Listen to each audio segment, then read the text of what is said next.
IGNOU offer ചെയ്യുന്ന BBA കോഴ്സിന്റെ 1ാം സെമസ്റ്ററിലും അതുപോലെ തന്നെ BA സൈക്കോളജി BCom സബ്ജക്റ്റുകളുടെ 2ാം വർഷത്തിലും ഉൾപ്പെടുന്ന ഒരു കോമൺ പേപ്പറാണ് കമ്പ്യൂട്ടർ ആപ്ലിക്കേഷൻ ഇൻ ബിസിനസ് അഥവാ BCOS 183. അപ്പൊ ഈ ഒരു സബ്ജക്റ്റിന്റെ എക്സാമിന് വേണ്ടി പ്രിപ്പയർ ചെയ്യുന്നവരായിരിക്കും ഈ വീഡിയോ ഒക്കെ കാണുന്നത്. അപ്പൊ നമുക്കറിയാം, ഒരു എക്സാമിന് പ്രിപ്പയർ ചെയ്യുന്നവരെ സംബന്ധിച്ച് previous year question papers analyse ചെയ്ത് പഠിക്കുന്നത് എത്രത്തോളം ഹെൽപ്പ് ചെയ്യുന്ന ഒരു കാര്യമാണെന്നുള്ളത്. അതിന്റെ ഭാഗമായിട്ട് ഇന്ന് നമ്മൾ ഡിസ്കസ് ചെയ്യാൻ പോകുന്നത് ഈ ഒരു പെർട്ടിക്കുലർ സബ്ജക്റ്റിന്റെ പ്രീവിയസ് ഇയർ ക്വസ്റ്റ്യൻ പേപ്പറിന്റെ ഒരു അൾട്ടിമേറ്റ് അനാലിസിസ് ആണ്. ഇതിന്റെ ഭാഗമായിട്ട് നമ്മൾ എങ്ങനെ ഉത്തരങ്ങൾ ക്രാഫ്റ്റ് ചെയ്യണം എന്ന് പറയുന്നുണ്ട്, ഏതൊക്കെ ബ്ലോക്കിനാണ്, ഏതൊക്കെ യൂണിറ്റിനാണ്, ഏതൊക്കെ ടോപ്പിക്കിനാണ് ഇമ്പോർട്ടൻസ് കൊടുക്കേണ്ടത് എന്ന് പറയുന്നുണ്ട്, അതുപോലെ എങ്ങനെയാണ് ക്വസ്റ്റ്യൻസ് വരാറുള്ളത്, റിപ്പീറ്റഡ് ആയി വരുന്ന ചോദ്യങ്ങൾ ഏതൊക്കെ തുടങ്ങിയ കാര്യങ്ങളൊക്കെ ഉൾപ്പെടുത്തിയിട്ടുണ്ട്. ഒരുപാട് സ്റ്റാറ്റിസ്റ്റിക്സും ഉൾപ്പെടുത്തിയിട്ടുണ്ട്. അതുപോലെ തന്നെ ലേൺ വൈസിന്റെ ഭാഗത്തുനിന്ന് ഒരു സജസ്റ്റീവ് ക്വസ്റ്റ്യൻ പേപ്പർ നിങ്ങൾക്ക് മുന്നിലേക്ക് അവതരിപ്പിക്കുന്നുണ്ട്. അപ്പൊ അതിൽ ഓൾമോസ്റ്റ് വരാൻ സാധ്യതയുള്ള ചോദ്യങ്ങളാണ് നമ്മൾ ഉൾപ്പെടുത്തിയിട്ടുള്ളത്. സോ ഇത്രയും കാര്യങ്ങൾ നിങ്ങൾ ക്ലിയർ ആക്കി വെക്കുക. അപ്പൊ ഇതിനെക്കുറിച്ച് വളരെ വിശദമായിട്ട് നമുക്ക് പറഞ്ഞു തരാനായിട്ട് ഇന്ന് നമ്മോടൊപ്പം ഉള്ളത് റഫീദ മാഡമാണ്. റഫീദ മാമിനെ കുറിച്ച് പറയുകയാണെങ്കിൽ കമ്പ്യൂട്ടർ സയൻസിൽ MSc കംപ്ലീറ്റ് ചെയ്തു. ലേൺ വൈസിന്റെ വേണ്ടപ്പെട്ട ഒരു ഫാക്കൽറ്റി കൂടിയാണ് അവര്. സോ ഇനി അദ്ദേഹം പറയുന്നത് എന്താണെന്ന് നമുക്ക് ശ്രദ്ധിക്കാം. Hello, good evening all. നമ്മൾ ഇന്ന് പറയുന്നത് കമ്പ്യൂട്ടർ ആപ്ലിക്കേഷൻ ഇൻ ബിസിനസ് എന്ന് പറഞ്ഞിട്ടുള്ള സബ്ജക്റ്റിൽ എങ്ങനെയൊക്കെ ക്വസ്റ്റ്യൻ വരാം, ഏത് പാർട്ടിന് നമ്മൾ കൂടുതൽ കോൺസെൻട്രേഷൻ കൊടുക്കണം എന്നൊക്കെയുള്ള ഒരു അനാലിസിസ് ആണ് നടത്തുന്നത്. അതിൽ first one general analysis, types of questions, ഏത് ടൈപ്പ് ഓഫ് ക്വസ്റ്റ്യൻസ് ഒക്കെയാണ് നമുക്ക് വരുന്നത്, കമ്പാരിസൺ ക്വസ്റ്റ്യൻസ് വരും, അഥവാ രണ്ട് കൺസെപ്റ്റുകൾ തമ്മിൽ കമ്പയർ ചെയ്യാം. Example various web browsers, different types of softwares, ഇതൊക്കെ ചോദിക്കാറുണ്ട് കേട്ടോ. എക്സ്പ്ലനേറ്ററി ക്വസ്റ്റ്യൻസ്, ഒരു ടേം തന്നിട്ട് അല്ലെങ്കിൽ ഒരു കൺസെപ്റ്റ് തന്നിട്ട് അതിനെ എക്സ്പ്ലെയിൻ ചെയ്യുക. GDPR, സൈബർ സെക്യൂരിറ്റി തന്നിട്ട് എന്താണ് സൈബർ സെക്യൂരിറ്റി, അതിൻ്റെ ഡീറ്റെയിൽസ്, മെയിൽ മർജ് എന്താണ്, അതിൻ്റെ ഡീറ്റെയിൽസ്. ആപ്ലിക്കേഷൻ ബേസ്ഡ് ക്വസ്റ്റ്യൻസ്, ഒരു കൺസെപ്റ്റിനെ അതിന് പ്രാക്ടിക്കലി റിലേറ്റഡ് ആയിട്ട് പ്രാക്ടിക്കലി അപ്ലൈ ചെയ്യുന്ന സമയത്ത് എങ്ങനെ എഴുതാം, അതാണ് application based questions. Using Google Docs, അഥവാ ഗൂഗിൾ ഡോക്സ് യൂസ് ചെയ്തിട്ട് ഒരു ഡോക്യുമെൻ്റ് എങ്ങനെ ക്രിയേറ്റ് ചെയ്യാം, അങ്ങനെ വരാം. ഷോർട്ട് നോട്ട്സ് എന്ന് പറയുമ്പം ഒരു മൾട്ടിപ്പിൾ ടോപ്പിക്സ് തന്നിട്ട് അതിൻ്റെ ഒരു ബ്രീഫ് ഡിസ്ക്രിപ്ഷൻ കൊടുക്കുക. അഥവാ നിങ്ങൾക്ക് 8 ക്വസ്റ്റ്യൻസ് ആണല്ലോ ഉണ്ടാവുക, അതിൽ 20 മാർക്ക് ആയിരിക്കും ഒരു ക്വസ്റ്റ്യനും ഉണ്ടാവുക. അപ്പോൾ ഒരു ക്വസ്റ്റ്യൻ നിങ്ങൾ 4 5 സബ് ക്വസ്റ്റ്യൻസ് ആയിട്ട് വരാൻ ചാൻസ് ഉണ്ട്. അങ്ങനെ വരുമ്പം അതിൽ ഒരു ക്വസ്റ്റ്യന് നിങ്ങൾ 20 മാർക്കിന് എഴുതേണ്ട ആവശ്യമില്ല, 5 മാർക്കോ 4 മാർക്കേ ഉണ്ടാവുള്ളൂ. അപ്പം നിങ്ങൾ അതിനനുസരിച്ച് എഴുതുക, വാരി വലിച്ച് എഴുതണ്ട. അതാണ് ഷോർട്ട് നോട്ട്സ് എന്ന് പറഞ്ഞാൽ, ഒരു ബ്രീഫ് ഡിസ്ക്രിപ്ഷൻ കൊടുക്കുക. ഡിസ്ട്രിബ്യൂഷൻ ക്വസ്റ്റ്യൻസ് എന്ന് വെച്ചാൽ 2 ടോപ്പിക് തരും, 2 കൺസെപ്റ്റ് തരും, അതിൻ്റെ ഡിഫറൻസസ് എഴുതുക. നമ്മൾ കവർ ചെയ്യുന്ന ടോപ്പിക്സ് എന്ന് വെച്ചാൽ ഈ ഒരു സബ്ജക്റ്റിൽ നമ്മൾ കവർ ചെയ്യുന്നത് computer basics and classification, internet technologies and web application, office application, cyber security and data protection, business information system, ecommerce and electronic payment system, database management system. ഇതൊക്കെയാണ് നമ്മൾ കവർ ചെയ്തിരിക്കുന്നത്. നമുക്ക് തിയററ്റിക്കൽ ആൻഡ് പ്രാക്ടിക്കൽ ക്വസ്റ്റ്യൻ രണ്ടിൻ്റെയും mix ആയിട്ടാണ് വരുന്നത് കേട്ടോ. പിന്നെ topics like cyber security, web application, office tools, ഇതിൽ നിന്നൊക്കെ നമുക്ക് ഫ്രീക്വൻ്റ് ആയിട്ട് ക്വസ്റ്റ്യൻ ചോദിച്ചിട്ടുണ്ട്.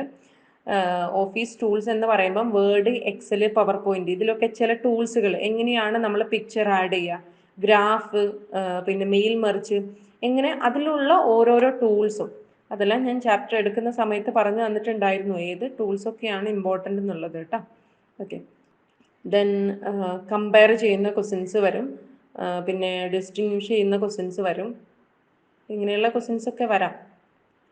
പിന്നെ ഓരോന്നിൻ്റെയും പ്രാക്ടിക്കൽ ആപ്ലിക്കേഷൻസ്, എങ്ങനെയാണ് അത് അപ്ലൈ ചെയ്യുക, അഥവാ നേരത്തെ പറഞ്ഞതുപോലെ തന്നെ പവർ പോയിന്റ് യൂസ് ചെയ്തിട്ട് ഇങ്ങനെയൊരു പ്രസൻറ്റേഷൻ ഉണ്ടാക്കാം, അങ്ങനെയുള്ള ക്വസ്റ്റ്യൻസ് വരാറുണ്ട് കേട്ടോ. അത് പലപ്പോഴും നിങ്ങളുടെ ബിസിനസ് റിലേറ്റഡ് ആയിട്ടുള്ള ക്വസ്റ്റ്യൻസ് വരിക. നിങ്ങളെ കൊമേഴ്സിനെയും കമ്പ്യൂട്ടർ സയൻസിനെയും കണക്ട് ചെയ്യിപ്പിക്കുന്ന ക്വസ്റ്റ്യൻസ്, എങ്ങനെ ഈ ഒരു ടൂൾ യൂസ് ചെയ്തിട്ട് നിങ്ങൾക്ക് ഇങ്ങനെയൊരു ഡോക്യുമെൻ്റ് ക്രിയേറ്റ് ചെയ്യാം. ഓക്കെ, പിന്നെ നമ്മൾ ബ്ലോക്ക് വൈസ് വെയിറ്റേജ് അനാലിസിസ് ആണ് നടത്തുന്നത്. ഓരോ ബ്ലോക്കിൽ നിന്നും എത്ര മാർക്കിന് ക്വസ്റ്റ്യൻ ചോദിക്കുമെന്നുള്ളത്. ഒന്നാമത്തെ ബ്ലോക്കിൽ നിന്ന് 14 ക്വസ്റ്റ്യൻസ് ചോദിക്കുന്നുണ്ട് കേട്ടോ. ബ്ലോക്ക് 5ൽ നിന്ന് 13 ക്വസ്റ്റ്യൻസ് ആണ്. ബാക്കി 2, 3, 4 ഈ 3 ബ്ലോക്കിൽ നിന്നും, അഥവാ ബ്ലോക്ക് 2, ബ്ലോക്ക് 3, ബ്ലോക്ക് 4, ഇവിടെ നിന്ന് 2 ക്വസ്റ്റ്യൻസ് മാത്രമേ ചോദിക്കുന്നുള്ളൂ. ബ്ലോക്ക് 2വിൽ നിന്ന് 2 ക്വസ്റ്റ്യന്, ബ്ലോക്ക് 3യിൽ നിന്ന് 2 ക്വസ്റ്റ്യന്, ബ്ലോക്ക് 4ൽ നിന്ന് 2 ക്വസ്റ്റ്യന്. അപ്പം നിങ്ങൾ ഇമ്പോർട്ടൻസ് കൊടുക്കേണ്ടത് ബ്ലോക്ക് 1നും ബ്ലോക്ക് 2വിനുമാണ്. ബ്ലോക്ക് 1ൽ നിന്ന് 14 ക്വസ്റ്റ്യൻസ് ചോദിക്കുന്നുണ്ട്. ബ്ലോക്ക് 5ൽ നിന്ന് 13 ക്വസ്റ്റ്യൻസ് ആണ് ചോദിക്കുന്നത്. ഓക്കെ, അപ്പം അത്രയും ഇമ്പോർട്ടൻസ് അതിന് കൊടുക്കണം എന്നാണ് പറയുന്നത് കേട്ടോ. Topic wise weightage analysis. ഇവിടെ നമ്മൾ ഫണ്ടമെന്റൽസ് ഓഫ് കമ്പ്യൂട്ടേഴ്സ്, ഇവിടെ നമ്മൾ ഓരോ ബ്ലോക്കിലും എവിടെയാണ് ഇമ്പോർട്ടൻസ് കൊടുക്കേണ്ടതെന്ന്. First block fundamentals of computers ആയിരുന്നു. അവിടെ കൂടുതലായിട്ടും ക്വസ്റ്റ്യൻ ചോദിച്ചത് computer versus smart phone, classification of computers, ഈ 2 ടോപ്പിക്കുമാണ്. പിന്നെ Google Drive, Google Suite, web browsers. ഓരോ ബ്ലോക്കിലെയും ഇമ്പോർട്ടൻസ് ടോപ്പിക്കാണ് പറയുന്നത്. ബ്ലോക്ക് 2-ൽ ഡാറ്റ ഹാൻഡ്ലിംഗ്, അവിടെ cyber security, e payment technologies. പിന്നെ ബിസിനസ് ഇൻഫർമേഷൻ സിസ്റ്റം. വേർഡ് പ്രോസസ്സിങ്ങിൽ, തേർഡ് ബ്ലോക്കിൽ വേർഡ് പ്രോസസ്സിങ്ങിൽ file management in MS Word, mail merge ഒത്തിരി ചോദിച്ചിട്ടുണ്ട് കേട്ടോ. Block 4-ൽ power point presentation and multimedia. ഈ ഒരു ബ്ലോക്കിൽ മൾട്ടിമീഡിയ, പവർ പോയിന്റ്, യൂട്ടിലിറ്റീസ് എന്ന് പറയുമ്പം ആ ഒരു ടൂൾസ്, പവർ പോയിന്റിൽ ഓരോ ടൂൾസും. ബ്ലോക്ക് 5 ഓരോ ടൂൾസും അതിൻ്റെ യൂസും, PowerPoint, utilities. Okay, then block 5-ൽ spreadsheets and business applications, functions and charts in MS Excels, payroll, capital budgeting. ഇതാണ് ഇമ്പോർട്ടൻ്റ് ആയിട്ട് ശ്രദ്ധിക്കേണ്ട കാര്യങ്ങൾ. ദെൻ നമ്മൾക്ക് നേരത്തെ ഞാൻ പറഞ്ഞു നമ്മൾ കൂടുതലായിട്ട് ഈ കമ്പ്യൂട്ടർ ടെക്നോളജീസ് ഇൻ ബിസിനസ്, അവിടെയാണ് കൂടുതലും ഇമ്പോർട്ടൻ്റ് കൊടുക്കേണ്ടത്. അങ്ങനെയുള്ള ക്വസ്റ്റ്യൻസ് ചോദിക്കാം. ഓരോ കമ്പ്യൂട്ടർ ടെക്നോളജിയും അത് ബിസിനസ്സിൽ എങ്ങനെയാണ് പ്രാക്ടിക്കലി നമ്മൾ അപ്ലൈ ചെയ്യുന്നത്, അങ്ങനെയുള്ള കുറച്ച് പോർഷൻസ് നിങ്ങൾ ഓരോ മൊഡ്യൂളിൻ്റെയും ലാസ്റ്റിൽ കിടക്കുന്നുണ്ട്. അപ്പോൾ അത് ഇമ്പോർട്ടൻ്റ് ആണ്. പിന്നെ topics related to the latest technologies, example cloud service, cyber security are recurrent, അത് ഇമ്പോർട്ടൻ്റ് ആണ് കേട്ടോ. Fundamental concept of computer science are consistently covered. ഈ കമ്പ്യൂട്ടർ സയൻസിൻ്റെ fundamental concept like hardware, software, internet technologies, ഇതിനെക്കുറിച്ചൊക്കെ. Mark wise weightage estimation എന്ന് പറയുമ്പം അത് block 1-ൽ fundamentals of കമ്പ്യൂട്ടേഴ്സിൽ 42.42%. അത്രത്തോളം മാർക്കിനുള്ള ടോട്ടൽ മാർക്കിൻ്റെ 42.42% ആണ് അവിടെ നിന്ന് ചോദിക്കുന്നത്. ഡാറ്റ ഹാൻഡ്ലിംഗിൽ നിന്ന് 6 സംതിങ്, വേർഡ് പ്രോസസ്സിൽ നിന്ന് 6 സംതിങ് ആണ്. പവർ പോയിന്റ് പ്രസൻറ്റേഷൻ അവിടെയും 6 സംതിങ് ആണ്. ബ്ലോക്ക് 5-ലാണ് പിന്നെ 39.39%. അപ്പോൾ ഏറ്റവും കൂടുതൽ ക്വസ്റ്റ്യൻസ് വരുന്നത്, മാർക്ക് വരുന്നത് ബ്ലോക്ക് 1-ൽ നിന്നും ബ്ലോക്ക് 5-ൽ നിന്നുമാണ്. അപ്പോൾ അവിടെ നിങ്ങൾ കോൺസെൻട്രേറ്റ് ചെയ്യാൻ ശ്രമിക്കുക. ബ്ലോക്ക് 2, ബ്ലോക്ക് 3, ബ്ലോക്ക് 5 അവിടെ 6% മാത്രമേ ക്വസ്റ്റ്യൻസ് മാർക്ക് വരുന്നുള്ളൂ. അത് പഠിക്കേണ്ടെന്നല്ല കേട്ടോ, അവിടെയും ശ്രദ്ധിക്കുക. കൂടുതൽ ക്വസ്റ്റ്യൻസ് വരുന്നത് ബ്ലോക്ക് 1-ലും ബ്ലോക്ക് 5-ലുമാണ്. Repeated questions and topics identification. നമ്മൾ റിപ്പീറ്റഡ് ആയിട്ട് ചോദിച്ച ക്വസ്റ്റ്യൻസ് ആണ്, ഏത് പോർഷനിൽ നിന്നാണ് റിപ്പീറ്റ് ആയിട്ട് ക്വസ്റ്റ്യൻസ് വന്നിരിക്കുന്നത്. കമ്പ്യൂട്ടർ ബേസിക്സ് ആൻഡ് കമ്പാരിസൺസ്, അവിടെ നിന്ന് ഒത്തിരി ക്വസ്റ്റ്യൻസ് ചോദിച്ചിട്ടുണ്ട്. Questions comparing computers with other devices, example പറഞ്ഞിട്ടുണ്ടായിരുന്നു. കമ്പ്യൂട്ടർ, മൊബൈൽ ചോദിക്കാറുണ്ട്. ക്ലാസിഫിക്കേഷൻ ഓഫ് കമ്പ്യൂട്ടേഴ്സിൻ്റെ ക്ലാസിഫിക്കേഷൻ ചോദിച്ചിട്ടുണ്ട്. And basic computer concept are common, അതും ചോദിച്ചിട്ടുണ്ട് കേട്ടോ. ദെൻ വെബ് ടെക്നോളജീസ്, വെബ് ബ്രൗസേഴ്സിനെ കുറിച്ച് ചോദിക്കാറുണ്ട്. ഗൂഗിൾ ഡ്രൈവിനെ കുറിച്ച്, Google Suite appear in multiple papers, Google സ്യൂട്ടിനെ കുറിച്ച് ചോദിച്ചിട്ടുണ്ട്. അപ്പോൾ പ്രീവിയസ് ക്വസ്റ്റ്യൻ പേപ്പറിൽ ഇതൊക്കെ ചോദിച്ചിട്ടുണ്ടെന്നാണ് പറയുന്നത്, അതുകൊണ്ട് അത് വരാൻ ചാൻസ് ഉണ്ട്. Office application, MS Word, MS Excel, MS PowerPoint. MS വേർഡിൽ ഫയൽ മാനേജ്മെൻറ്റ് എന്താന്ന്, മെയിൽ മെർജ് എന്താന്ന് റിപ്പീറ്റ് ചെയ്ത് ചോദിച്ചിട്ടുണ്ട്. MS എക്സലിൽ ഫങ്ഷൻസ്, ചാർട്ട്, ഫിനാൻഷ്യൽ ഫങ്ഷൻസ്, എക്സലിൻ ഫ്രീക്വൻലി ആസ്ക്ഡ്. ഫങ്ഷൻസ് പറഞ്ഞിട്ടുണ്ടായിരുന്നു എന്തൊക്കെ ഫങ്ഷൻസ് ആണ്. പിന്നെ ചാർട്ടുകൾ, ഡിഫറെൻറ്റ് ടൈപ്പ് ഓഫ് ചാർട്ടുകൾ പറഞ്ഞിട്ടുണ്ട്. ഫിനാൻഷ്യൽ ഫങ്ഷൻ എന്താണെന്ന് ചോദിച്ചിട്ടുണ്ട്. അപ്പോൾ ഇതൊക്കെ നിങ്ങൾ പഠിക്കുന്ന സമയത്ത് ഒരു 20 മാർക്കിന് ചോദിക്കുന്ന സമയത്ത് 3 പേജസ് എഴുതണമല്ലോ. അപ്പോൾ അതിന് വേണ്ടിയിട്ട് പഠിക്കുക കേട്ടോ. നിങ്ങൾ പഠിക്കുമ്പം വൃത്തിക്ക് പഠിക്കുക. ഇത്ര പേജിന് എഴുതാൻ വേണ്ടിയിട്ടാണ് ഞാൻ പഠിക്കുന്നതെന്ന് ഓർത്തിട്ട് പഠിക്കുക. MS PowerPoint although less frequent questions about PowerPoint utilities and presentations are noted. അപ്പം MS എക്സലാണ് കേട്ടോ കുറച്ച് ക്വസ്റ്റ്യൻസ് വരുന്നത്. MS വേർഡിലും MS പവർ പോയിന്റിലും ഒക്കെ നമ്മൾക്ക് കൂടുതലും സബ് ക്വസ്റ്റ്യൻസ് ആണ് വരാറ്. Cyber security and data protection, this include questions on GDPR. GDPRൽ ക്വസ്റ്റ്യൻ വരാറുണ്ട്. പിന്നെ GDPR, അതിൻ്റെ തന്നെ മറ്റൊരു കൺസെപ്റ്റുമായിട്ട് കമ്പാരിസൺസ് വരാറുണ്ട്. GDPR മറ്റുള്ളതുമായിട്ട്, മറ്റുള്ള വേറെ എന്തെങ്കിലും കൺസെപ്റ്റുകളോട്ടാകുമ്പോൾ വെച്ചിട്ട്. പിന്നെ cyber security principles and data privacy, cyber security principles വരാറുണ്ട്, ഡാറ്റ പ്രൈവസിയെക്കുറിച്ച് വരാറുണ്ട്. Business information system and payments, അവിടെയും ക്വസ്റ്റ്യൻസ് വരാറുണ്ട്. പേയ്മെൻറ്റിനെ കുറിച്ച് റിപ്പീറ്റ് ചെയ്ത് ചോദിക്കാറുണ്ട്. നെക്സ്റ്റ് നമ്മളൊരു പ്രഡിക്ഷൻ നടത്തുകയാണ്, ഈ വരുന്ന ക്വസ്റ്റ്യൻ പേപ്പർ എങ്ങനെ വരാം. കമ്പ്യൂട്ടർ ബേസിക്സ് ആൻഡ് കമ്പാരിസണിൽ ഏകദേശം 16.28 അത്രയ്ക്കും മാർക്കിന് നമുക്ക് ചോദിച്ചേക്കാം. വെബ് ടെക്നോളജിയിൽ 16.28% മാർക്കിന് ചോദിച്ചേക്കാം. ഓഫീസ് ആപ്ലിക്കേഷൻ MS വേർഡിൽ അപ്രോക്സിമേറ്റ്ലി 9.30% ചോദിച്ചേക്കാം.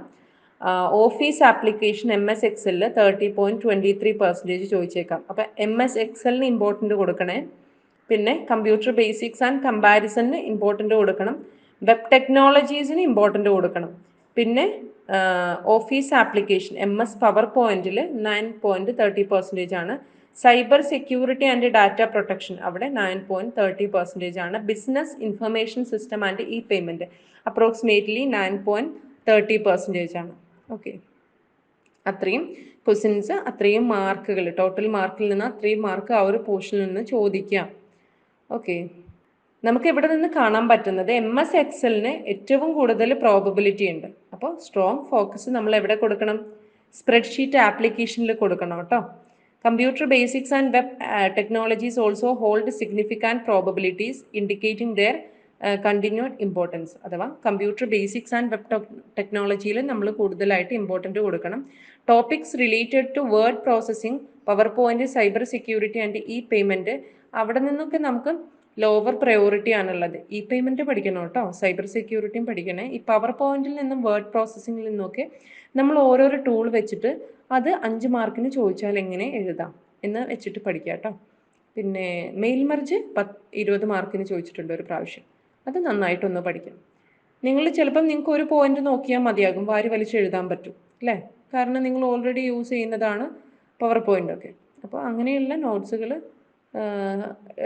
നോക്കാം, അങ്ങനെയുള്ള ഹിൻറ്റുകൾ പഠിക്കാം. Okay, conclusive note to learners, ഒരു ചെറിയൊരു നോട്ട് കൊടുത്തിരിക്കുകയാണ്.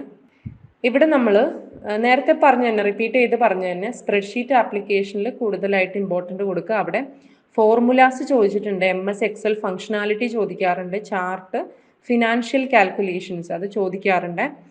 Next second, understand computer basics and web technologies, അതിൽ computer fundamentals, classifications, web application ഇതൊക്കെ ചോദിക്കാറുണ്ട്. Familiarise with office application, word പ്രോസസ്സിൽ file management, creating and editing documents, mail merge features അവിടെ നിന്ന് ചോദിക്കാറുണ്ട്. പവർ പോയിന്റിൽ അവിടെ ടൂൾസ് ആണ് കൂടുതലും ചോദിക്കാറ് കേട്ടോ. പവർ പോയിന്റിൽ ഈ ടൂള് എവിടെ യൂസ് ചെയ്യാം എന്നുള്ളതാണ്. പിന്നെ അതിന് പവർ പോയിന്റ് യൂസ് ചെയ്തിട്ട് നമുക്ക് എങ്ങനെ ബിസിനസ് റിലേറ്റഡ് ആയിട്ടുള്ള ഒരു പ്രസൻറ്റേഷൻ ഉണ്ടാക്കാം അത് ചോദിച്ചിട്ടുണ്ട് കേട്ടോ. Cyber security and data protection, അവിടെ GDPR, cyber security, data protection principle, ഇതൊക്കെയാണ് ക്രൂഷ്യൽ ആയിട്ടുള്ളത്. Business information system and payment, ഇവിടെ നിന്ന് പേയ്മെൻറ്റ് സിസ്റ്റം ചോദിച്ചിട്ടുണ്ട്. കൊമേഴ്സിൽ എങ്ങനെയാണ് അതിൻ്റെ ആപ്ലിക്കേഷൻ വരുന്നതെന്ന് ചോദിച്ചിട്ടുണ്ട്. ബാലൻസ്ഡ് സ്റ്റഡി അപ്രോച്ച്, പിന്നെ പ്രാക്ടിക്കൽ ആപ്ലിക്കേഷൻ, ചില സമയത്ത് പ്രാക്ടിക്കലി റിലേറ്റഡ് ആയിട്ടുള്ള ക്വസ്റ്റ്യൻ, എങ്ങനെയാണ് ആ ഒരു ഗൂഗിൾ ഡോക്സ് വെച്ചിട്ട് ഡോക്യുമെൻ്റ് ഉണ്ടാക്കുക, അങ്ങനെയുള്ള ക്വസ്റ്റ്യൻസ് ഒക്കെ ചോദിച്ചിട്ടുണ്ട് കേട്ടോ. അപ്പം നിങ്ങൾ അങ്ങനെയുള്ള ക്വസ്റ്റ്യൻ നോക്കുമ്പം നിങ്ങളുടെ കമ്പ്യൂട്ടർ സയൻസിനെയും കൊമേഴ്സിനെയും കണക്ട് ചെയ്യിപ്പിക്കുന്ന തരത്തിൽ എന്തെങ്കിലും പ്രസൻറ്റേഷൻ ഉണ്ടാക്കാൻ വേണ്ടിയിട്ട്, പ്രൊജക്റ്റ് പ്രസൻറ്റേഷൻ ഉണ്ടാക്കാൻ വേണ്ടിയിട്ട് എന്തൊക്കെ സ്റ്റെപ്പുകളാണ്, ആ ഒരു സ്റ്റെപ്പുകൾ കാണാതെ പഠിച്ചു വയ്ക്കുക. അപ്പം നിങ്ങൾക്ക് അവിടെ എത്തുന്ന സമയത്ത് അത് റിലേറ്റ് ചെയ്ത് നിങ്ങൾക്ക് ഒരുപാട് എഴുതാൻ പറ്റും. Okay, thank you. Welcome back all. അപ്പോൾ റഫീദ മാഡം പറഞ്ഞത് നിങ്ങൾ എല്ലാവരും ശ്രദ്ധിച്ചു, അത് വളരെ വിശദമായിട്ട് തന്നെ നിങ്ങൾ മനസ്സിലാക്കിയിട്ടുണ്ടെന്നും അതുപോലെ പ്രധാനപ്പെട്ട കാര്യങ്ങളൊക്കെ നോട്ട് ചെയ്ത് വെച്ചിട്ടുണ്ടെന്നും ഞാൻ വിശ്വസിക്കുന്നു. ഇനി നമ്മൾ ചെയ്യാൻ പോകുന്നത് ലേൺ വൈസിന്റെ ഒരു സജസ്റ്റീവ് ക്വസ്റ്റ്യൻ പേപ്പർ നിങ്ങളിലേക്ക് അവതരിപ്പിക്കുകയാണ്. ഇവിടെ നോക്കുക, 3 മണിക്കൂറാണ് പരീക്ഷ ഉണ്ടാവുക, മാക്സിമം മാർക്ക് 100 ആണ്. 2 ഇൻസ്ട്രക്ഷൻസ് അവിടെ കൊടുത്തിട്ടുണ്ട്. 5 ചോദ്യങ്ങളാണ് നമ്മൾ ഇതിൽ നിന്ന് സെലക്ട് ചെയ്ത് എഴുതേണ്ടത്. അതിൽ തന്നെ എല്ലാ ക്വസ്റ്റ്യൻസിനും ഒരേ മാർക്ക് തന്നെയാണ് വരുന്നത് എന്നുള്ളത്. അപ്പൊ നമുക്ക് അതിൽ ഓരോ ചോദ്യങ്ങളിലൂടെ കടന്നു പോകാം. അതിൽ ആദ്യത്തത് വരുന്നത് എക്സൽ ഇൻ ബിസിനസ്, ആ ഒരു പാർട്ടിലുള്ള ചോദ്യമാണ്. Explain how MS Excel can be used for financial calculations in a business setting. Illustrate with examples the use of at least 2 financial functions എന്നാണ് പറയുന്നത്. രണ്ടാമത്തെ ചോദ്യത്തിലേക്ക് വരുമ്പോൾ വെബ് ടെക്നോളജിയുമായി ബന്ധപ്പെട്ടതാണ്. Discuss importance of web applications in modern business. Modern ബിസിനസ്സിലുള്ള web ആപ്ലിക്കേഷൻസിന്റെ ഇമ്പോർട്ടൻസും കാര്യങ്ങളാണ് ചോദിക്കുന്നത്. Compare and contrast 2 popular web browsers in terms of their features and business utility. രണ്ട് പ്രധാനപ്പെട്ട വെബ് ബ്രൗസേഴ്സിനെ നമുക്ക് കമ്പയർ ചെയ്തുകൊണ്ട് അതിന്റെ ഒരു ഉപകാരവും അതുപോലെ തന്നെ കുറവുകളൊക്കെ തന്നെ മുൻനിർത്തിക്കൊണ്ട് നമുക്ക് ഇതിന്റെ ഉത്തരം എഴുതാൻ സാധിക്കും. മൂന്നാമത് കമ്പ്യൂട്ടർ ബേസിക്സുമായി ബന്ധപ്പെട്ട ചോദ്യമാണ്. Describe the evolution of computers from the first to the current generation. കമ്പ്യൂട്ടറിന്റെ ഒരു എവല്യൂഷനുമായിട്ട് ബന്ധപ്പെട്ട കാര്യങ്ങൾ അതിൽ വരുന്നുണ്ട്. Highlight the major advancements in each generation and their impact on business applications. അപ്പൊ കമ്പ്യൂട്ടറിന്റെ അഡ്വാൻസ്മെന്റ്സ് ഓരോ ജനറേഷൻ കഴിയുമ്പോഴും വർദ്ധിക്കുന്ന അനുസരിച്ച് ബിസിനസ് ആപ്ലിക്കേഷൻസിൽ വന്നിട്ടുള്ള അഡ്വാൻറ്റേജസും കാര്യങ്ങളൊക്കെ ചോദിക്കുന്നു. നാലാമത് വരുന്നത് സൈബർ സെക്യൂരിറ്റി ഇൻ ബിസിനസ്സുമായി ബന്ധപ്പെട്ടതാണ്. എലുസിഡേറ്റ് the principles of cyber security and there importance in protecting business data. Provide examples of common cyber threats and mitigation strategies. നമുക്കറിയാം നിലവിൽ സൈബർ ത്രെറ്റ്സ് എന്തൊക്കെയാണ് കോമൺ ആയിട്ട് കാണുന്നത്, മിറ്റിഗേഷൻ സ്ട്രാറ്റജീസ് എന്തൊക്കെയാണ് തുടങ്ങിയ കാര്യങ്ങളൊക്കെ ഉൾപ്പെടുത്തി എക്സാമ്പിൾസും ആഡ് ചെയ്തുകൊണ്ട് നമുക്ക് ഇതിന്റെ ഉത്തരം എഴുതാം. അഞ്ചാമത് വരുന്നത് MS Word for business documentation ആണ്. Detail the process of creating a business report in MS Word. Discuss the steps involving in formatting, adding tables or graphs and using mail merge for personalised communication എന്നാണ് പറയുന്നത്. ആറാം ചോദ്യം payment സിസ്റ്റവുമായി ബന്ധപ്പെട്ടതാണ്. Discuss the role of electronic payment system in commerce. Compare the features and security aspects of 2 popular payment methods. നമുക്കറിയാം നമ്മളെല്ലാവരും തന്നെ ചെയ്യുന്ന ഒരു കാര്യമാണ് കൊമേഴ്സിന്റെ ഭാഗമായിട്ടുള്ള പേയ്മെന്റ്. അതുമായിട്ട് ബന്ധപ്പെട്ടുള്ള ചോദ്യമാണ്. നമുക്ക് വളരെ സിമ്പിൾ ആയിട്ട് തന്നെ അതിന് ഉത്തരം കൊടുക്കാൻ സാധിക്കുന്നതാണ് അല്ലെ. ഏഴാമത് വരുന്നത് practical application of PowerPoint. പവർ പോയിന്റുമായിട്ട് ബന്ധപ്പെട്ടതാണ്. പവർ പോയിന്റ് പ്രസന്റേഷനുമായിട്ട് ബന്ധപ്പെട്ടത്. Describe the steps involved in designing an effective business presentation using MS PowerPoint. Emphasise the use of multimedia elements and data visualisation tools. ഇത്തരത്തിലുള്ള ഒരുപാട് data visualisation ടൂൾസിനെ കുറിച്ചും ചോദിക്കുന്നുണ്ട്. പ്രധാനമായിട്ടും പവർ പോയിന്റിലേക്കാണ് കോൺസെൻട്രേറ്റ് ചെയ്യുന്നത്. അപ്പൊ അതിന്റെ ഉപകാരങ്ങളും അതുമായിട്ട് ബന്ധപ്പെട്ട മറ്റു കാര്യങ്ങളും ബിസിനസ് പ്രസന്റേഷൻ എത്രത്തോളം ഹെൽപ്പ് ചെയ്യുന്നു തുടങ്ങിയ കാര്യങ്ങളൊക്കെ തന്നെ ഇവിടെ നമുക്ക് വളരെ വിശദമായിട്ട് ഉത്തരമായിട്ട് എഴുതാം. അപ്പൊ ഇതാണ് ലേൺ വൈസ് മുന്നോട്ടേക്ക് വെക്കുന്ന ഒരു സജസ്റ്റീവ് ക്വസ്റ്റ്യൻ പേപ്പർ. നിങ്ങൾ നമ്മളിവിടെ മെൻഷൻ ചെയ്ത പാർട്ട് അല്ലെങ്കിൽ ചോദ്യങ്ങളൊന്നും പഠിച്ചിട്ടില്ലെങ്കിൽ വളരെ വിശദമായിട്ട് തന്നെ പഠിക്കാൻ ശ്രമിക്കുക. ഒരുപാട് നിങ്ങളെ എക്സാമിന് അത് ഹെൽപ്പ് ചെയ്യുന്നുള്ള കാര്യത്തിൽ ഒരു സംശയവും വേണ്ട. ഇനി നമ്മൾ ലേൺ വൈസിലേക്ക് തിരിച്ചു വരികയാണ്. നമുക്കറിയാം IGNOU പോലുള്ള ഒരു ഡിസ്റ്റൻസ് എഡ്യൂക്കേഷൻ യൂണിവേഴ്സിറ്റിയിൽ അഡ്മിഷൻ എടുക്കുന്ന ഏതൊരാൾക്കും സ്റ്റഡി മെറ്റീരിയൽസ് യൂണിവേഴ്സിറ്റി അയച്ചു കൊടുക്കുകയായിരുന്നു. എന്നാൽ അത് എല്ലാവരിലേക്കും സമയത്തിന് എത്താറുണ്ടോ, എല്ലാവരും അത് പഠിക്കാറുണ്ടോ, എല്ലാവരും എക്സാം അറ്റൻഡ് ചെയ്യാറുണ്ടോ, എല്ലാവരും വിജയിക്കാറുണ്ടോ തുടങ്ങിയതൊക്കെ ഒരു വലിയ ചോദ്യചിഹ്നം തന്നെയായിരുന്നു. എന്നാൽ ഈ ഒരു സ്പേസിലേക്ക് കഴിഞ്ഞ 2-3 വർഷമായിട്ട് കടന്നു വരികയും വളരെ ഡിഗ്നിഫൈഡ് ആയിട്ടുള്ള ഒരു ലേണിംഗ് എക്സ്പീരിയൻസ് ഓരോ ലേണർക്കും നൽകുന്ന കാര്യത്തിൽ ലേൺ വൈസ് വളരെ മുൻപന്തിയിൽ തന്നെയായിരുന്നു. അതിൽ നിങ്ങൾ ഓരോരുത്തരുടെ സപ്പോർട്ടും വളരെ വലുതുമാണ്. അപ്പൊ ലേൺ വൈസിനെ ഞാനൊന്ന് ബ്രീഫ് ചെയ്യാം. വീട്ടിലിരുന്നുകൊണ്ട് നിങ്ങളുടെ ഡിഗ്രി PG വിദ്യാഭ്യാസം പൂർത്തീകരിക്കാനുള്ള മുഴുവൻ കോച്ചിങ് സപ്പോർട്ടും നൽകുന്ന കേരളത്തിലെ ബെസ്റ്റ് പ്ലാറ്റ്ഫോമാണ് ലേൺ വൈസ് എന്ന് പറയുന്നത്. ഇന്ത്യയിലെ മികച്ച യൂണിവേഴ്സിറ്റികളിൽ നിന്നും പഠിച്ചിറങ്ങിയ പ്രഗത്ഭരായുള്ള മെമ്പേഴ്സ് ആണ് ലേൺ വൈസിന്റെ കോർ ടീമായിട്ട് പ്രവർത്തിക്കുന്നത്. നിലവിൽ 11 കോഴ്സുകൾക്കുള്ള കോച്ചിങ് നൽകുന്നുണ്ട്. BA psychology, MA psychology, BCom, MCom, BA English, MA English, BA history, BA sociology, MA sociology, BDA, MBA എന്നിങ്ങനെയാണ് കോഴ്സുകൾ വരുന്നത്. മേൽ പറഞ്ഞ സബ്ജക്റ്റിൽ ഏതെങ്കിലും ഒന്നിൽ നിങ്ങൾ IGNOU അഡ്മിഷൻ എടുത്ത ഒരാളാണെങ്കിൽ അല്ലെങ്കിൽ എടുക്കാൻ ആഗ്രഹിക്കുന്ന ഒരാളാണെങ്കിൽ മികച്ചൊരു കോച്ചിങ് സപ്പോർട്ടിനായിട്ട് ലേൺ വൈസുമായി ബന്ധപ്പെടാം. താഴെ കൊടുത്ത നമ്പറിലേക്ക് നിങ്ങൾക്ക് കോൾ വഴിയോ വാട്സ്ആപ്പ് വഴിയോ ബന്ധപ്പെടാം. 7592299616 ഇതാണ് നമ്മുടെ നമ്പർ എന്ന് പറയുന്നത്. നിങ്ങളുടെ ബന്ധപ്പെട്ടവരിലേക്കും ഈ ഡീറ്റെയിൽസും മറ്റു കാര്യങ്ങളും ഷെയർ ചെയ്യാം. അപ്പൊ ഷെയർ ചെയ്യുന്നതിന്റെ ഭാഗമായിട്ട് ഞാൻ പറയുന്നു, നമ്മുടെ ആപ്പിന്റെ ലിങ്ക് കൂടെ നിങ്ങൾക്ക് ഷെയർ ചെയ്യാം. നിങ്ങൾക്കും അത് ഓപ്പൺ ചെയ്ത് നോക്കാം. നിർബന്ധമായിട്ട് നിങ്ങൾ നോക്കാൻ ശ്രമിക്കുക. അതിൽ ഒരുപാട് ഫ്രീ സെഷൻസ്, അതിലെ ക്ലാസ്സുകളും സ്റ്റഡി മെറ്റീരിയൽസ് അവൈലബിൾ ആണ്. നമ്മുടെ കണ്ടന്റ് ക്വാളിറ്റി നിങ്ങൾക്ക് അവിടെ വെരിഫൈ ചെയ്യാം. Okay, so that's all about this video. അപ്പോൾ മറ്റൊരു വീഡിയോയിൽ പുതിയൊരു സബ്ജക്റ്റിന്റെ പ്രീവിയസ് ക്വസ്റ്റ്യൻ പേപ്പർ അനാലിസിസുമായിട്ട് ഉടൻ തന്നെ നമുക്ക് വീണ്ടും കാണാം. അതുവരേക്കും ഗുഡ് ബൈ.